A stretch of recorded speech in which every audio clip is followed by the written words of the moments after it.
Desde o início do capítulo 12, nós temos visto a história de Abrão. Esse homem foi chamado por Deus para sair de sua parentela, da sua terra, e ir para uma terra que o Senhor mostraria a ele, e o daria por herança. Além dessa ordem, o Senhor deu a Abrão 7 promessas, e uma delas era de dar a ele uma numerosa descendência. Muitos filhos, netos, bisnetos e etc. Abrão creu na palavra do Senhor e partiu de Ur dos Caldeus. Mas, ao chegar na terra prometida, ele encontrou escassez e fome naquele lugar. Mas, ao invés de confiar na provisão de Deus, ele resolveu descer ao Egito, onde mentiu, dizendo que Sarai era sua irmã, para preservar sua vida e se dar bem, e conseguir riquezas por causa dela. O plano incrédulo dele deu certo. Faraó, o rei do Egito, tomou Agar para ser a sua concubina, para fazer parte do seu harém, e por causa dela, o rei manteve Abrão vivo e o encheu de riquezas. O capítulo 12 diz que o faraó deu a Abrão ovelhas, bois, jumentos, camelos, servos e servas. Mas antes que Sarai fosse levada até o palácio, até a cama do rei, Deus interveio, punindo o faraó e tirando o casal em segurança do Egito e conduzindo eles de volta à terra prometida.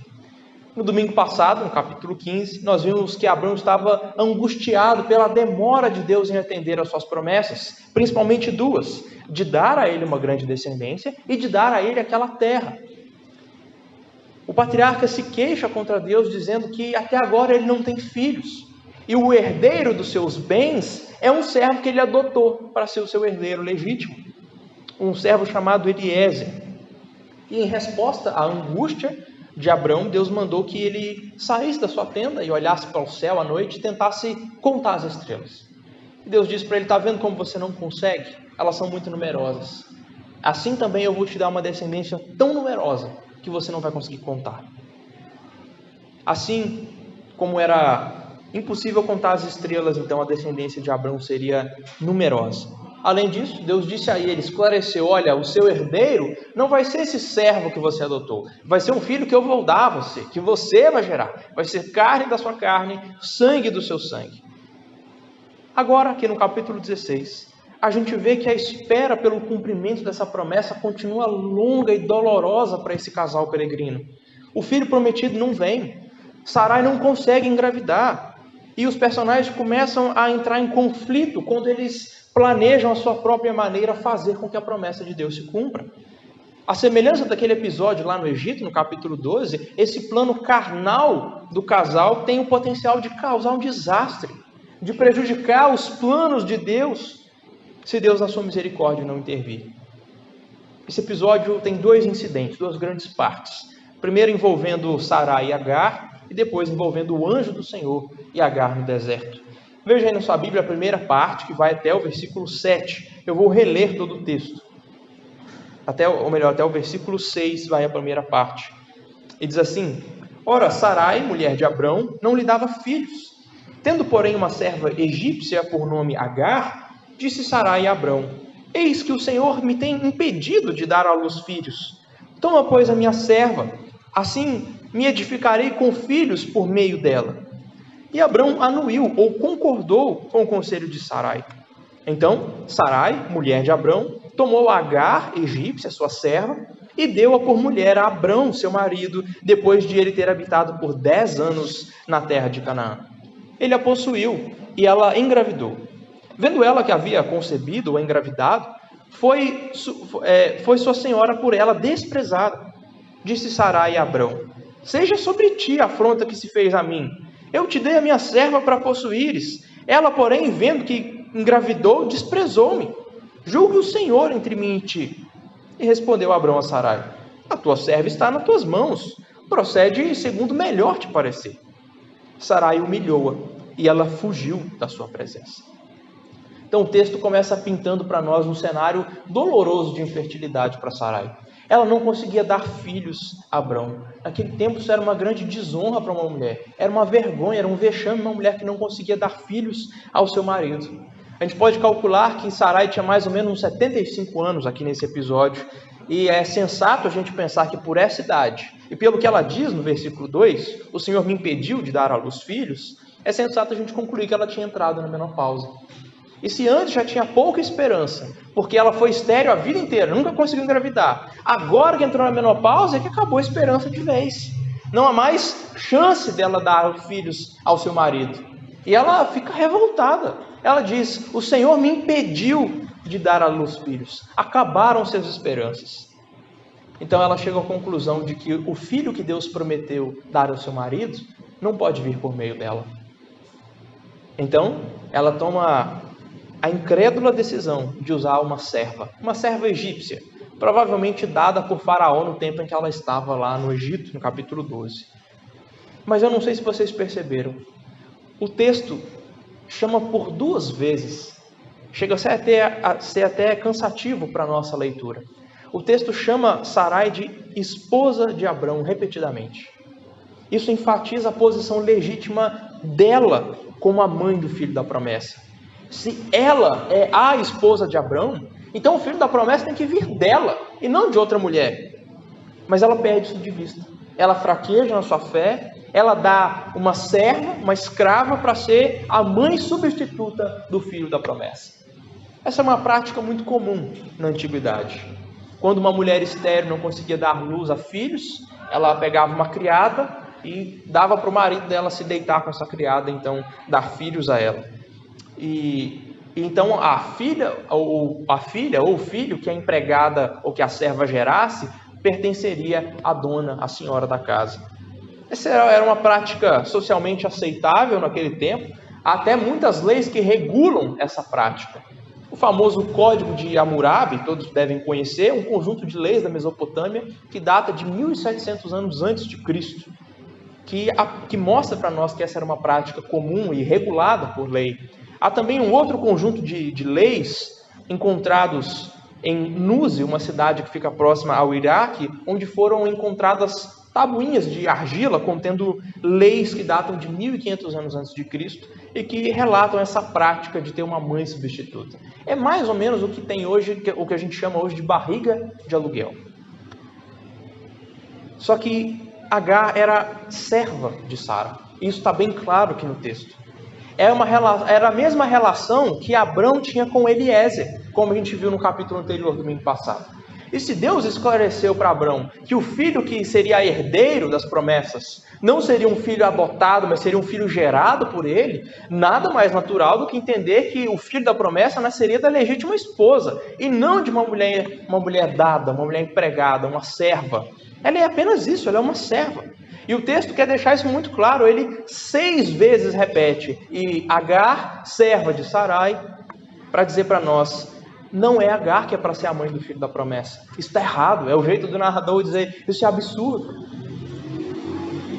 Isso mostra para nós que, embora esse casal, Abrão e Sarai, tenha agido conforme a sua cultura, embora eles tenham agido conforme as leis que regiam a região onde eles viviam, aos olhos de Deus, Sarai é a esposa legítima. Aos olhos de Deus, Sarai deve ser a mãe do filho da promessa. Meus irmãos, não importa o quanto uma prática seja socialmente aceitável, não importa o quanto seja comum e para o mundo seja algo normal, se a palavra de Deus proíbe e condena, para nós é inaceitável. Não importa se hoje é comum pessoas dormirem juntas, irem morar juntas antes do casamento, se a palavra de Deus condena, isso não existe. Se é comum hoje ter mais de um parceiro sexual, não importa o que a cultura diz ser legal ou normal, se a palavra de Deus condena, é abominável aos olhos dele. Se no capítulo 12, lá naquele episódio do Egito, foi Abrão que tomou a iniciativa pecaminosa de descer ao Egito e de mentir e de dizer que Sarai era sua irmã, agora é a vez de Sarai ter a iniciativa pecaminosa e ter a brilhante ideia de pegar uma serva e dar para o seu marido. Você tinha ficado com dó dela no capítulo 12? Se enganou, os dois são igualmente miseráveis. Da mesma forma que Abrão recorreu ao Egito como uma solução para a infertilidade da terra, como se Deus não pudesse resolver isso, agora Sarai recorre a uma serva do Egito para resolver a infertilidade do seu ventre, como se Deus também não pudesse resolver isso. E Abrão, em vez de se opor ao pecado da sua mulher, em vez de dizer, de jeito nenhum, querida, Deus criou o casamento para ser entre um homem e uma mulher, a gente não pode fazer um negócio desse, tá louca? Não vamos fazer isso, vamos confiar no Senhor, vamos esperar Ele cumprir a sua promessa. Em vez de Abraão repreender a sua esposa dessa maneira, ele concorda com ela. Não uma, mas 2 vezes. Ele concorda com ela sobre dormir com outra mulher para engravidá-la, e depois ele concorda em punir a coitada que estava grávida. O jeito que o texto hebraico está escrito aqui no versículo 2, e Abraão anuiu ou concordou com o conselho de Sara, é do mesmo jeito que Gênesis 3 diz quando Adão concordou com a sua mulher para comer do fruto proibido. Assim como Adão, Abraão concorda com a sugestão pecaminosa da sua esposa. Essa passividade do patriarca é um grande contraste com a coragem que ele teve no capítulo 14 de ir para uma guerra para resgatar o seu sobrinho Ló. Tem muito homem que é assim, né? É corajoso, é macho fora de casa. Dentro de casa é um covarde. Se submete à esposa, deixa fazer tudo de errado, sem repreender a mulher. E o texto continua traçando paralelos com a queda. Quando diz que Sarai tomou Agar e deu ao seu marido, é exatamente o que está escrito em Gênesis 3, quando diz que Eva tomou do fruto e deu para o seu marido e ele comeu. A oferta dela para Abrão é uma falta de confiança na palavra de Deus. Deus tinha dito que daria a eles filhos, mas ela não confia que Deus vai fazer isso. Ou pelo menos ela não tem paciência de esperar pelo cumprimento da promessa, e então ela entra em ação. Ela confia na sua própria esperteza, no seu próprio jeito de resolver as coisas, como se Deus precisasse de ajuda para cumprir a sua palavra. Lá no Jardim do Éden, o pecado causou um conflito imediato entre o casal. Assim que eles comeram, o texto diz que os olhos deles foram abertos, então Adão e Eva tiveram vergonha um do outro. E eles correram, se esconderam um do outro, cobriram as suas vergonhas com folhas, e depois ainda culparam um ao outro diante de Deus, ainda apontaram o dedo e falaram: Deus, a culpa é dele. Da mesma forma, aqui no capítulo 16, o pecado cria conflitos. Primeiro entre Sarai e Agar, a sua serva, e depois entre Sarai e seu marido Abrão. Primeiro, quando a serva engravidou, ela passou a olhar a sua senhora com desprezo, tratar a sua patroa com desdém. Ela acha que só porque está grávida, agora ela é melhor do que a patroa dela. Talvez Agar tenha debochado de Sarai, tenha feito piada, ridicularizado ela. Talvez tenha até amaldiçoado a sua senhora, porque a palavra traduzida aqui como desprezou-me é traduzida no capítulo anterior como amaldiçoar, ou melhor, no capítulo 12 como amaldiçoar. Talvez já tenha amaldiçoado a sua senhora e dito: você é maldita, Deus não te deu filhos porque você é maldita, ou algo do tipo. Foi terrível. Então, indignada com isso, Sarai coloca a culpa no seu marido. Ela vai até ele e fala: você é o responsável, você é o culpado. Ela espera que o seu marido corrija a injustiça cometida contra ela. Ela quer que ele coloque a escravinha no devido lugar dela. E ela ainda apela para Deus dizendo: se você não fizer isso, ai de você, que o Senhor vai julgar entre você e eu. E assim como Adão fez no jardim apontando o dedo para sua mulher, quando Deus pergunta para ele: Adão, o que é isso que você fez? Você comeu do fruto que eu disse para você não comer? E o que Adão disse foi: Senhor, foi a mulher que tu me deste. Ela me deu o fruto e eu comi. Abrão faz a mesma coisa. Ele tira a sua própria responsabilidade. Ele não reconhece a sua culpa. Ele diz para sua mulher: a serva é sua, faz com ela o que você achar melhor.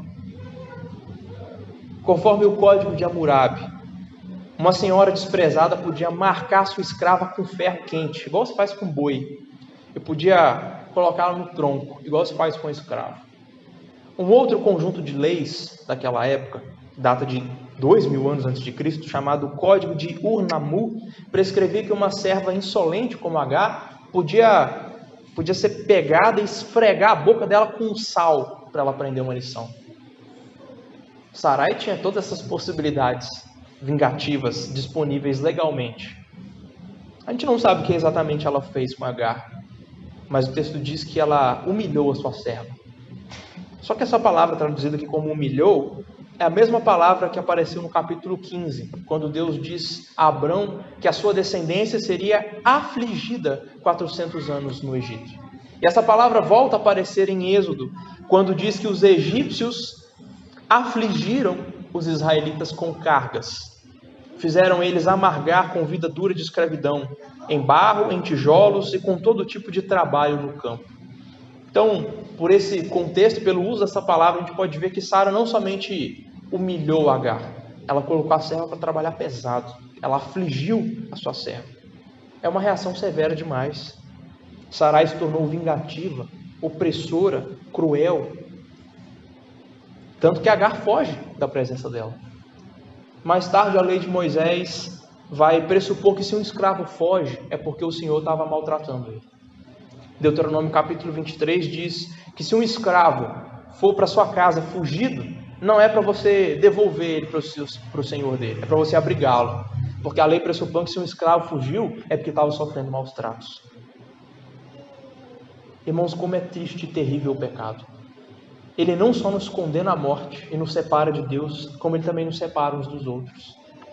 A corrupção que há em nós nos torna capazes de ferir, de humilhar os outros, de nos vingar. O nosso pecado resulta em conflito. Ele quebra os nossos relacionamentos. Ele causa divisão dentro da nossa própria casa. Desde o início de Gênesis a gente tem visto isso, como é que o pecado ele estraga os nossos relacionamentos. A gente viu no caso de Adão e Eva, o pecado prejudicando e corrompendo o relacionamento entre marido e mulher. Com Caim e Abel a gente vê o pecado corrompendo o relacionamento entre irmãos.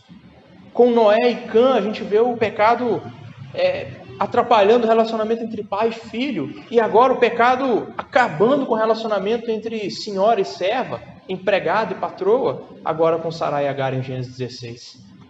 E é por isso que em Efésios 4, o texto que a gente leu na liturgia, Paulo fala de como é que a vida do cristão tem que ser transformada e diferente, e para ilustrar como é que tem que ser essa mudança, os grandes exemplos que o apóstolo usa são como é que os nossos relacionamentos devem ser mudados, como é que o nosso jeito de tratar as pessoas deve ser mudado. Se o Evangelho de Cristo transformou minha vida, então isso deve se refletir na maneira como eu trato as pessoas. Isso deve se refletir na maneira como eu me relaciono com as pessoas da minha casa, da minha família. E é por isso que o apóstolo diz que não haja no meio de vocês nenhuma amargura, indignação, ira, gritaria, blasfêmia e nenhum tipo de maldade ou de malícia. Pelo contrário, vocês têm que ser bondosos um com o outro, compassivos, perdoando uns aos outros como Deus em Cristo perdoou vocês. E quanto aos nossos relacionamentos familiares, ele diz: esposas, vocês têm que ser sujeitos ao seu marido. Marido, vocês têm que amar a esposa de vocês. Filhos, obedeçam aos seus pais. Pais, não provoquem os seus filhos à ira. E vocês, servos, obedeçam ao seu Senhor. E vocês que são senhores, são patrões, façam o mesmo com os servos. Não maltratem, não ameacem. Portanto, a nova vida em Cristo deve ser uma vida despojada de toda maldade, de todo desejo de nos vingar. Deve ser uma vida onde conflitos e intrigas não são comuns. É muito estranho ver um crente brigão, ranzinza, que está sempre de mal com alguém. A Bíblia diz que nós devemos seguir a paz com todos, e a santificação sem a qual ninguém verá o Senhor. Agora veja aí na sua Bíblia o restante do texto. Segunda parte, do verso 7 até o final do capítulo.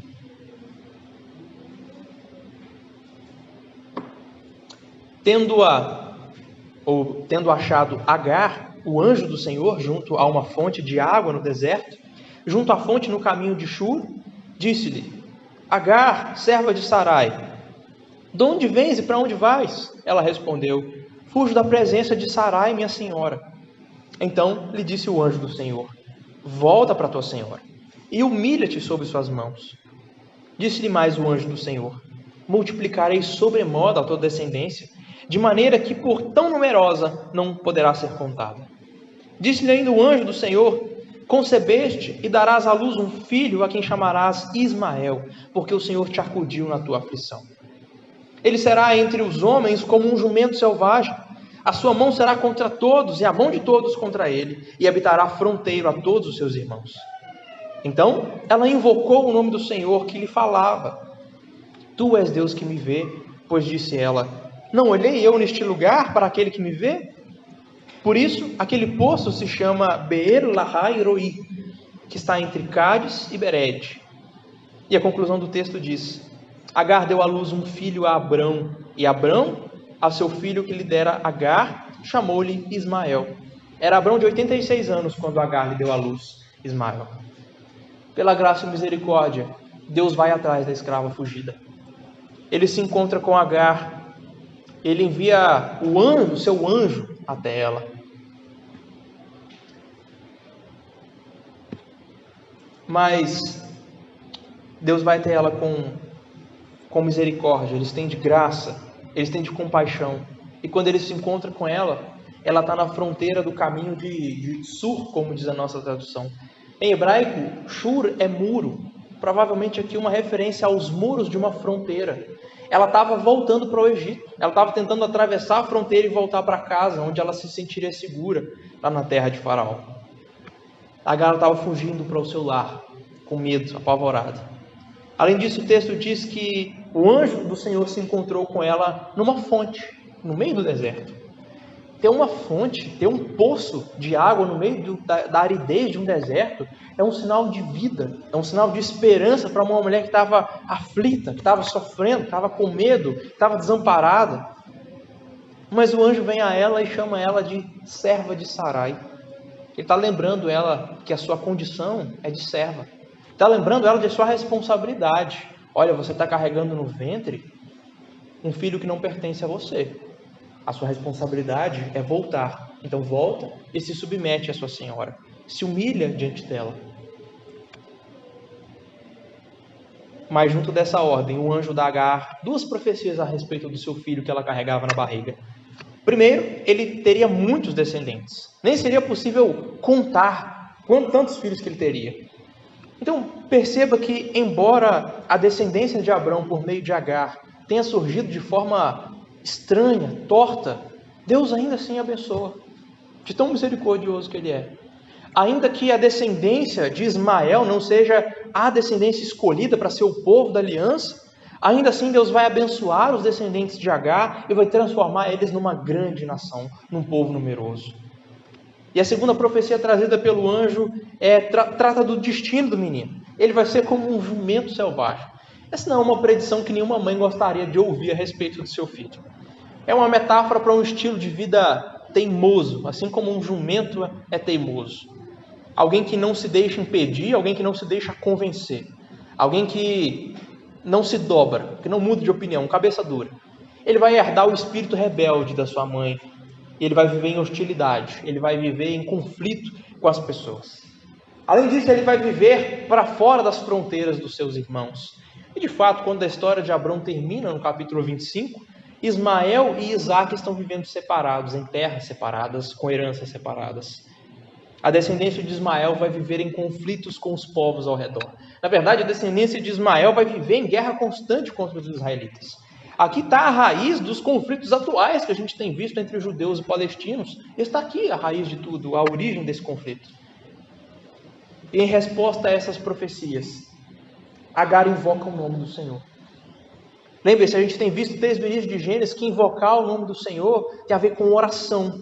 Mas não é algo simples, é um ato de fé. É um ato de alguém que se coloca debaixo do Senhor, que anda com Deus. A gente tem visto que essa é uma marca daqueles que são da semente da mulher. Aqueles que são o povo da promessa. Esses são os que invocam o nome do Senhor. Agar certamente aprendeu isso com Abrão desde que ela saiu do Egito. Agora ela invoca o nome do Senhor e chama Deus por um nome que é muito significativo para ela. Primeiro, chama a Deus de um nome que é muito significativo para ela. Ela chamou Deus de El Roi, que significa o Deus que me vê. O Deus que viu a minha aflição e veio atrás de mim me socorrer. Deus me vê. E é por isso que no final do texto diz que aquele lugar, aquele poço, passou a se chamar Beer, que é poço, o poço que pertence a Lahai Roi, o poço que pertence ao Deus que me vê. E eu também vi esse Deus porque ele se manifestou a mim. É isso que significa esse nome que Agar dá ao poço. E o anjo ainda manda que ela chame a criança de Ismael, que significa Deus ouve. Deus ouve a sua aflição. Vejam que agora a gente tem uma mulher aqui, uma Agar que já não se gaba mais por estar grávida, mas uma mulher que se maravilha com o cuidado de Deus na vida dela, com a misericórdia de Deus aparecendo a ela e se manifestando a ela. Esse é um verdadeiro arrependimento. E ela até reconhece o seu pecado. Ela diz: eu estou fugindo da minha senhora, eu sou serva, eu estou fugida, eu sei que eu estou em pecado. Essa é uma verdadeira conversão, quando um pecador deixa o seu mau caminho e se volta para o Senhor. A salvação de Agar não foi voltar para o Egito e encontrar refúgio lá. A salvação de Agar foi clamar ao Senhor com fé e encontrar em Deus refúgio. E a evidência da sua salvação é o seu arrependimento, é a sua volta para casa, é ela voltar para sua senhora e se submeter de novo a ela. No Novo Testamento a gente tem exatamente a mesma situação envolvendo o apóstolo Paulo, Filemão, um senhor de escravos, e Onésimo, um escravo fugido, igualzinho a Agar. Onésimo, fugindo, se refugiou na casa do apóstolo Paulo, e lá ele ouviu a pregação do evangelho, ele foi convertido ao Senhor, e agora Paulo orientou para que ele devesse voltar arrependido para a casa do seu senhor, do seu patrão. Por outro lado, Filemão, para quem Paulo escreve a carta, ele devia, que Filemão também era um crente, era um cristão, Filemão deveria receber o seu servo, não mais como um escravo, mas como um irmão em Cristo. Deveria perdoá-lo, deveria mostrar misericórdia, deveria demonstrar compaixão. Certamente é assim também que Agar devia voltar, arrependida. E certamente é assim que Sarai devia receber ela, com perdão, com compaixão. E o texto termina dizendo que Agar, implicitamente aqui, voltou, e ela deu à luz a um filho a Abrão. Eu digo implícito porque, embora o texto não fale da viagem dela, ela deu um filho a Abrão. Ela deu o seu filho a Abrão aqui, porque pertencia a ele. Essa conclusão é um grande contraste com o início do texto. O texto começou dizendo que Sarai não conseguia dar filhos ao seu marido. E agora o texto termina dizendo que Sarai teve que assistir uma serva dando luz a um filho que ela não conseguia dar. Quanta humilhação. É o resultado do pecado. Quando a gente resolve tomar os nossos próprios meios, tomar as rédeas e fazer do nosso jeito. As consequências são difíceis de engolir às vezes. Concluindo, o que esse texto ensina para nós? Primeiro, lembre-se de que Moisés está escrevendo Gênesis para os israelitas que estavam no deserto, a caminho da terra prometida, quase entrando lá.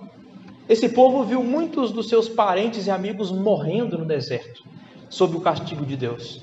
Alguns, depois de pecarem contra o Senhor, foram picados por serpentes, outros engolidos por buracos, crateras que se abriam no chão, e diante disso o povo talvez estivesse pensando que Deus tivesse falhado com eles.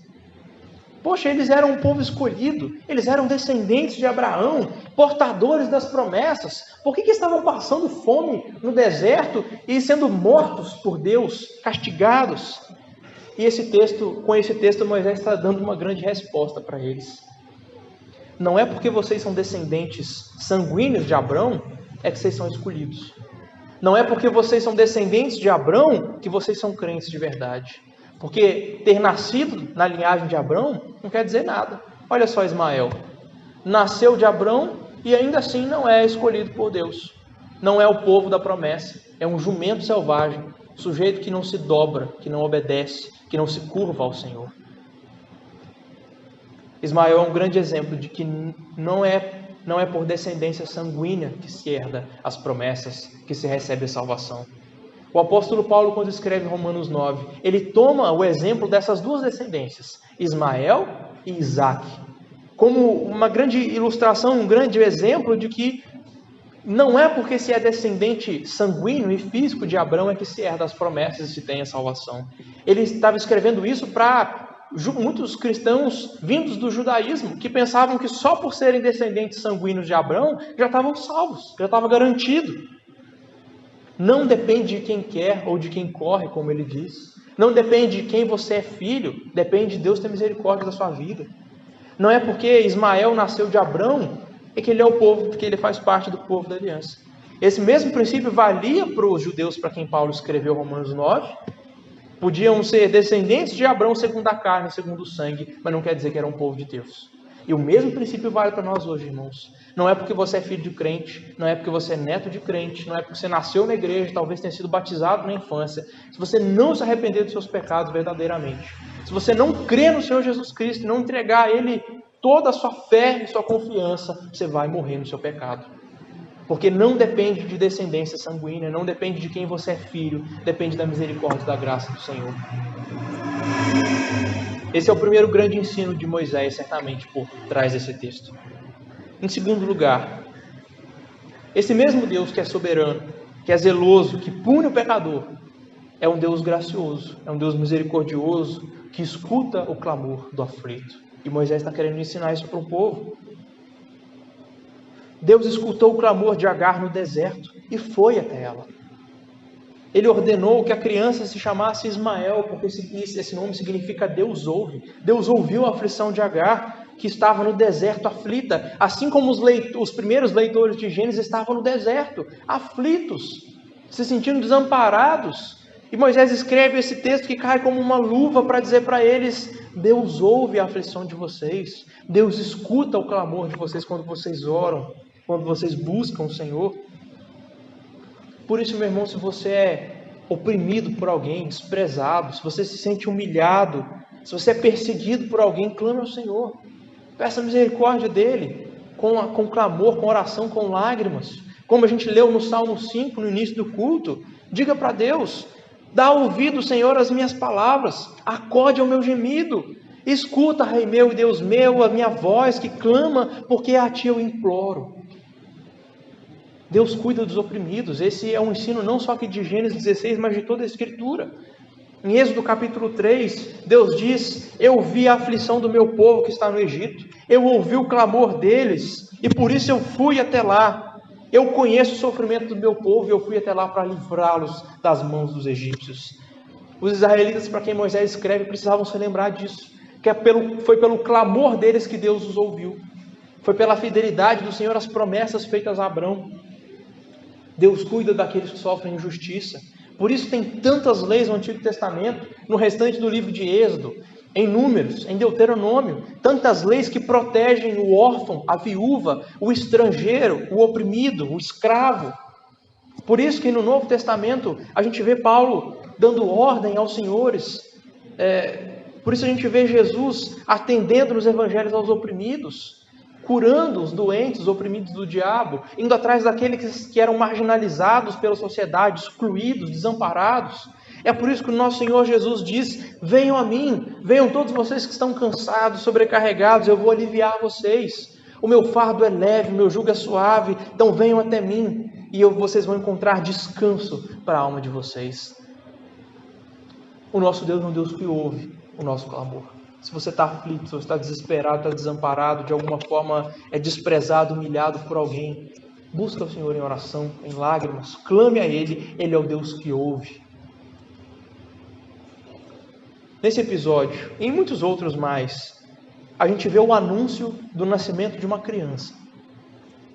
Desde que Gênesis 3,15 prometeu que nasceria um filho da mulher e que ele pisaria a cabeça da serpente, desde então o resto da Bíblia continua a trazer anúncios. Anjos vêm anunciar nascimento de crianças, de homens que são importantes na história da redenção. A gente vê isso aqui com Ismael, a gente vê mais para frente com Isaac, Sansão, Samuel, João Batista e finalmente o Senhor Jesus Cristo. Inclusive tem muitas semelhanças entre Gênesis 16, o anúncio do nascimento de Ismael, e Lucas 1, quando o anjo Gabriel anuncia o nascimento de Jesus a Maria. Nos dois textos, repare como os textos são parecidos. Em Gênesis, concebeste e darás à luz um filho, a quem chamarás de Ismael. Em Lucas 1, conceberás e darás à luz um filho, a quem chamarás Jesus. Os dois textos anunciam a graça de Deus, a mãe, porque o Senhor te acudiu na tua aflição. E para Maria o anjo diz: porque você achou graça diante do Senhor. Os dois textos predizem o destino, o futuro da criança. A Agar é dito: seu filho será entre os homens como um jumento selvagem. A mão dele será contra todos e a mão de todos contra ele. E a Maria é dito: seu filho será grande, será chamado Filho do Altíssimo. Deus, o Senhor, dará a ele o trono de Davi, seu pai. E por fim, nos dois textos, as mães respondem ao anúncio do anjo com submissão, com gratidão a Deus. Essas semelhanças mostram para nós que Jesus é verdadeiramente o filho mais esperado. Ele é o filho da promessa. Ele é o herdeiro da terra prometida. Ele é aquele que de fato pisou na cabeça da serpente. É Ele quem traz solução para o pecado, para a morte. É Ele que traz salvação.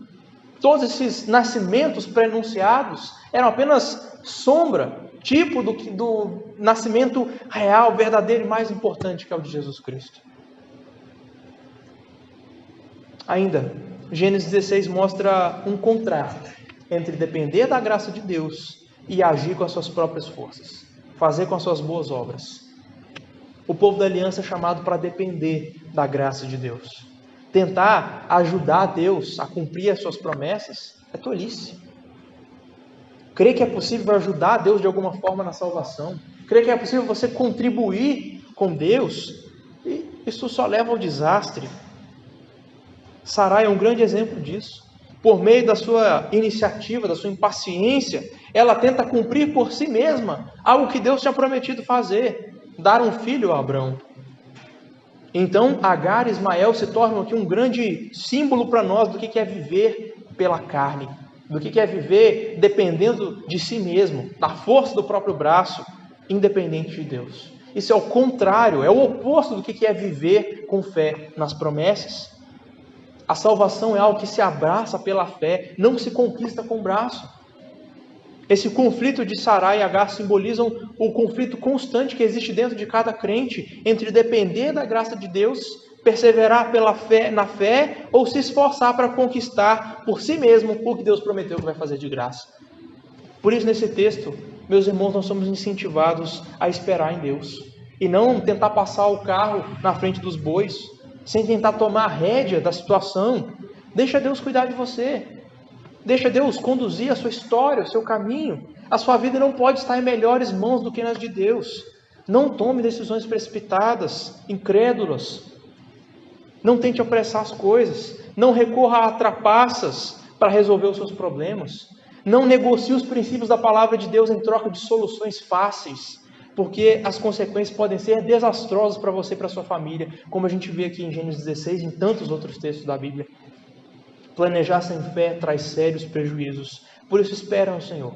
Confia nele. No tempo dele e na maneira dele, tudo vai se resolver. E tudo vai ser feito da melhor forma.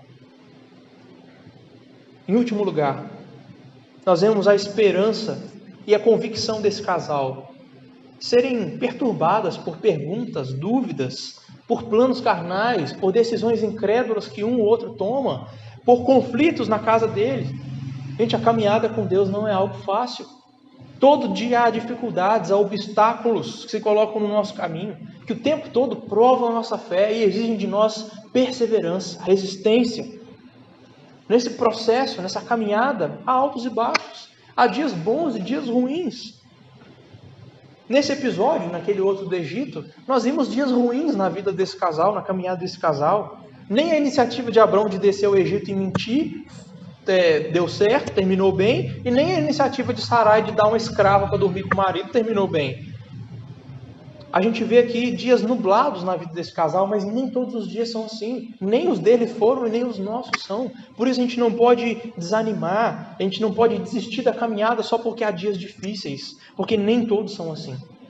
Através das lutas e das dificuldades que os próximos episódios em Gênesis vão mostrar para nós, a gente vai ver Abraão se tornar um homem íntegro, cheio de fé, um exemplo de hospitalidade, de oração. A gente vai ver ele mais à frente obedecer às ordens de Deus sem pestanejar, sem duvidar, sem questionar o Senhor. Ele só vai e obedece. A fé e a força de Sarai também aumentam. As primeiras reações dessa mulher à demora de Deus em atender às suas promessas foi incredulidade, foi raiva, foi querer se vingar, descontar na coitada da escrava. Ela elaborou planos carnais, mas mais para o final da vida dessa mulher, a gente vai ver uma mulher forte, confiante, determinada, cheia de fé. É só a graça de Deus na nossa vida, para a medida que nós caminhamos e falhamos, nos perdoar, nos levantar, nos moldar, nos virar do avesso, até que Ele nos apresente diante de si mesmo, santos, irrepreensíveis, sem mácula, como Ele prometeu que vai fazer no último dia. Ou como o apóstolo diz, eu estou bem certo de que a boa obra que Deus começou em vocês, Ele vai terminar até o dia de Cristo Jesus. Por Fiquem de pé, vamos orar ao Senhor.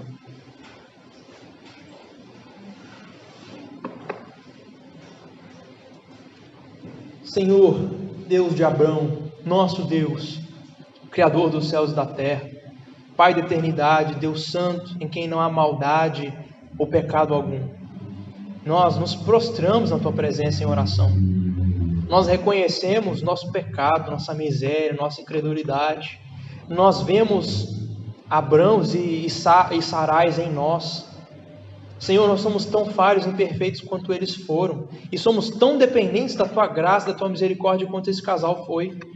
Senhor, olha para nós, ouve o nosso clamor, péssimo Deus, que olha para o desamparado, olha para nós agora, olha para a nossa condição de miséria, Senhor, e perdoa o nosso pecado.